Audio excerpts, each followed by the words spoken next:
somebody to put me toward the end so I could put on my resume that I was last comic standing. Sort of feeling that way, huh?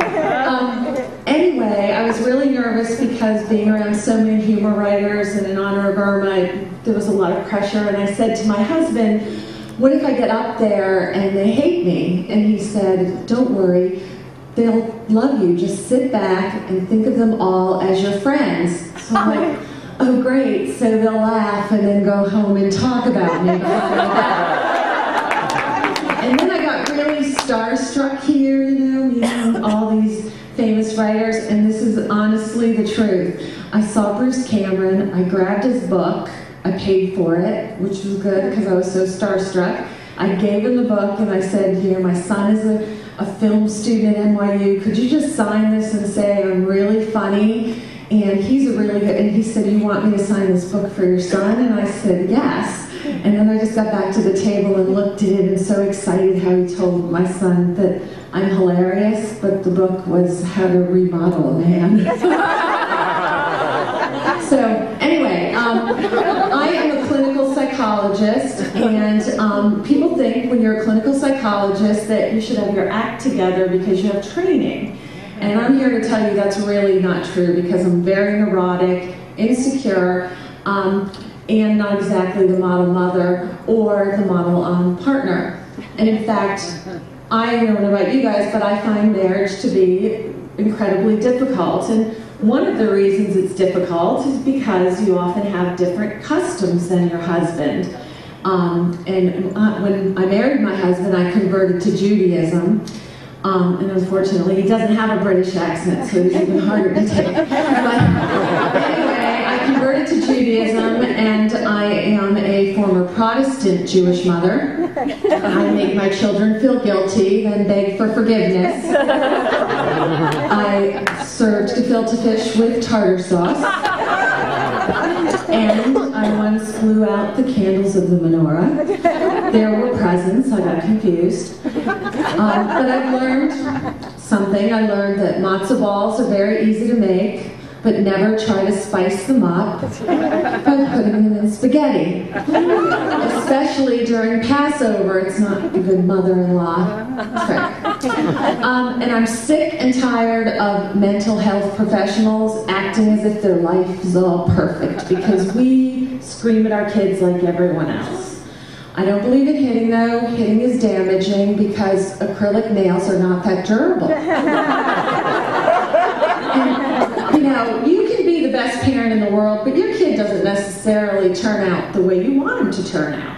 I knew my son was spoiled and lazy when he was 4.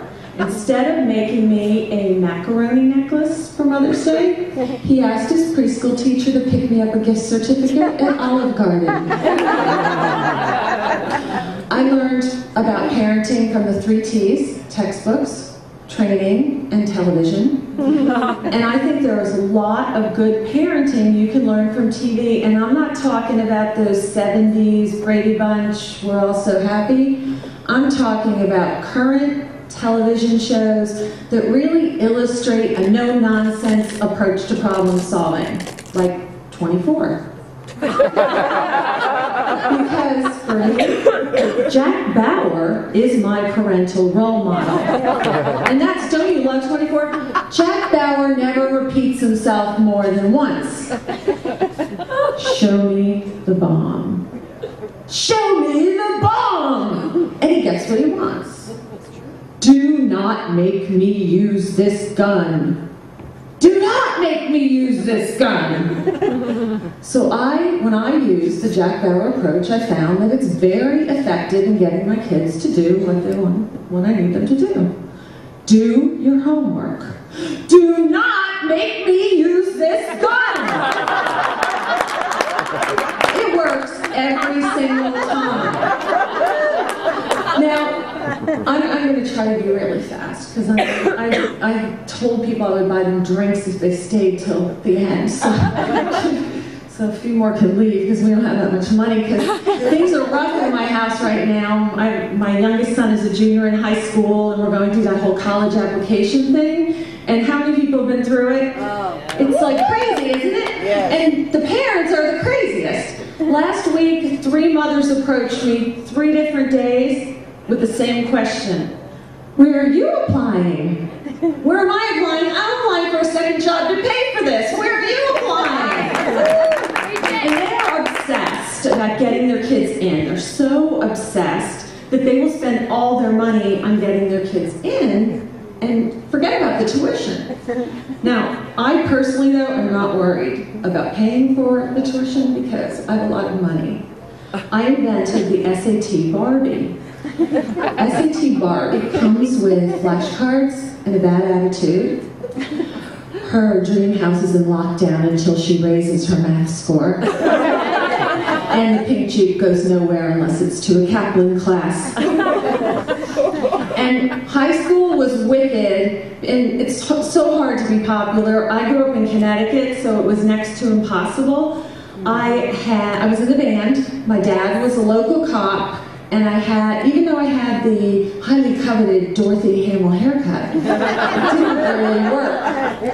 Now, there are some young people over there that don't even know what the Dorothy Hamill haircut. That was the precursor to the mullet. We don't see it anymore, except every now and then it pops up on The Librarian. I like that one. I'm family named that.